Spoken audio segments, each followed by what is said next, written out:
Turbo fan တွေအတွက် Redmi ရဲ့ Turbo series ဘက်ကနေပြီးတော့နောက်ဆုံး update အနေနဲ့ Turbo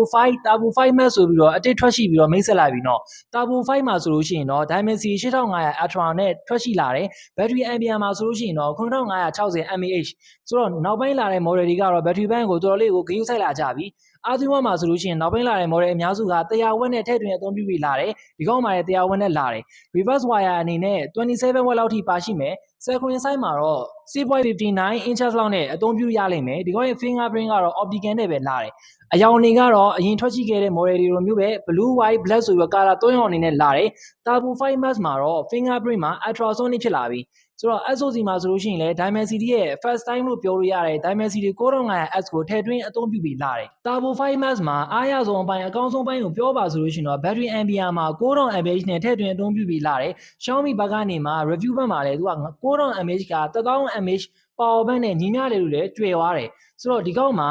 တော်တော်လေးကိုအားရလာရေး battery bank မှာR31 ကတော့ပုံမှန်အတိုင်းပဲ100 watt နဲ့လာမယ် reverse wire အနေနဲ့လည်း27 watt လောက်ထိထည့်သွင်းအသုံးပြုပြီးလာတယ်ဆိုတော့ဒီကောင် power bank အနေနဲ့တော့အသုံးပြုရတဲ့အနေအထားမှာရှိနေပြီဆိုတော့ဒီကောင်မှာ color အနေနဲ့ဆိုလို့ရှိရင်တော့ဒီကောင်က orange color ဆိုပြီးတော့ပါရှိလာတယ်ဆိုတော့ဘာလို့ဒီရောင်ကြီးကိုထည့်ပေးသေးလဲဆိုတာတော့စဉ်းစားစရာပဲ color အနေနဲ့သူက orange color ရဲ့ white ရဲ့ blue ရဲ့ black ရဲ့ဆိုပြီးတော့ပါရှိမယ်ဆိုတော့မိတ်ဆွေတို့အနေနဲ့ရော Turbo series ရဲ့နောက်ဆုံး model ကိုဘယ်လိုထင်မြင်ချက်တယ်ခင်ဗျဆိုတော့ comment မှာဝင်ရောက်ဆွေးနွေးသွားလို့ရပါတယ်အားလုံးပဲကျေးဇူးပါ